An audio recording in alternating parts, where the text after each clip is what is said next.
Hola, muy buenas tardes. Mi nombre es Carolina Liceda Costa Álvarez. El día de hoy vengo a exponerles sobre el proceso que se debe llevar a cabo para hacer el cobro de una letra de cambio.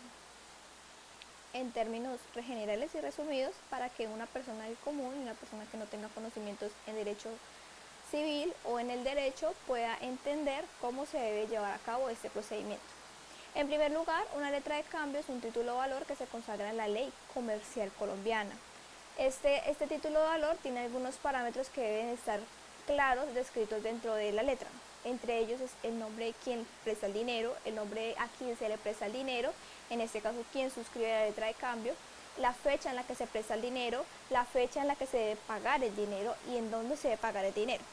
Eso en principio. Para el cobro de esta letra se debe tener en cuenta que esta letra no esté vencida o no esté prescrita.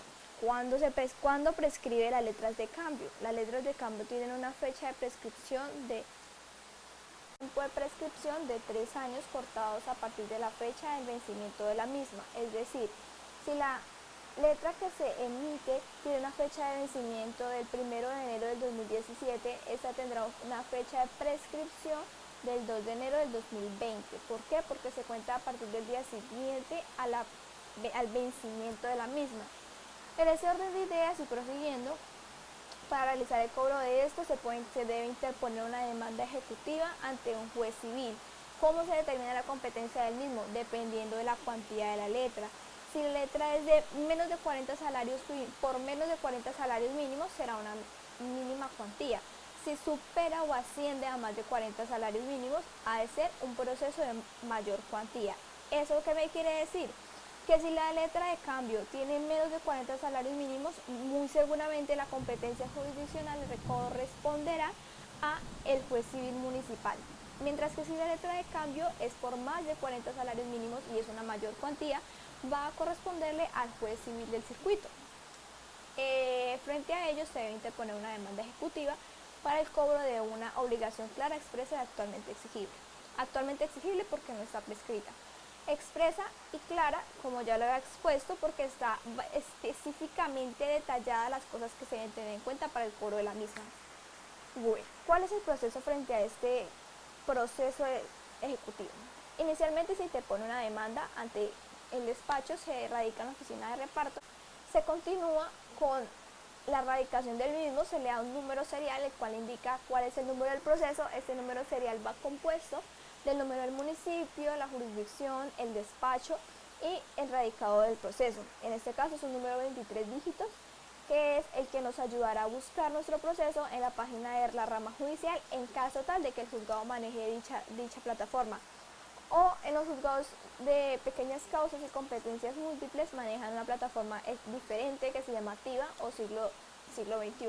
Prosiguiendo, posterior a la radicación de la demanda, se debe esperar a que admitan o inadmitan o se rechace la demanda. Si se admite la demanda, se continúa con el proceso normal. Si la inadmiten, se tendrá un término máximo de 5 días hábiles para subsanar dicha demanda. Si la rechazan de plano, habrá que volver a interponer la demanda. ¿Por qué la pueden rechazar? Porque hagan falta algunos de los elementos establecidos de la demanda que reversa el Código General del Proceso o por su insubsanación. Posterior a la admisión de la demanda, si se solicitaron medidas cautelares, el juez decretará las medidas cautelares y se procederá con la notificación. ¿Qué es la notificación? Según el artículo 291 y 292 del Código General del Proceso, este es un procedimiento que se debe llevar a cabo para darle a conocer al demandado que hay un proceso en su contra. La notificación personal que versa el artículo 291 del Código General del Proceso corresponde a que se le envía una citación al demandado diciéndole: señor, usted tiene un proceso en tal juzgado, por favor venga y se notifica. Él debe acudir al juzgado en donde realizará un proceso de notificación personal. En caso de que no se logre eso, se procederá a enviar la notificación 292, en donde a partir del día siguiente a su recepción se considerará notificado. ¿Qué pasa en caso de que nunca se logre notificación?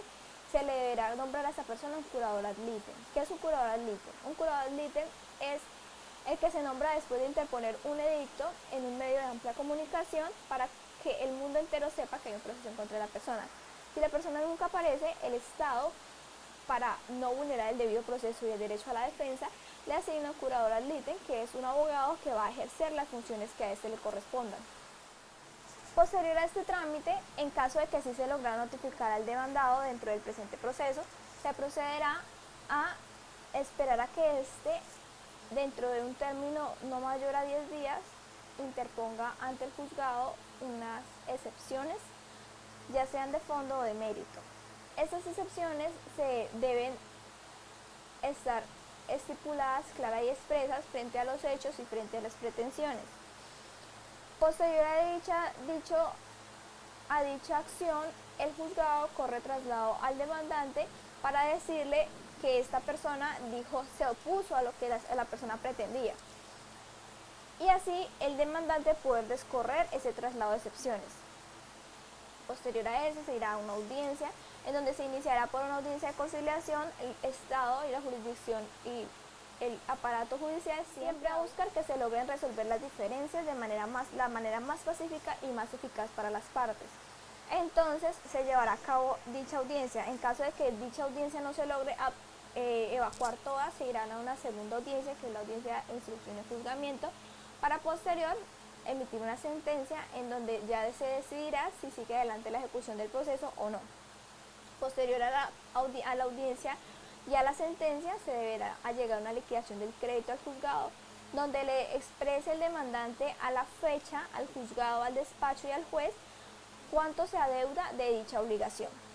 Para posterior esperar a ver si con las medidas cautelares que se lograron establecer y se lograron recolectar, se pueda recolectar el dinero para solventar la deuda de la letra de cambio.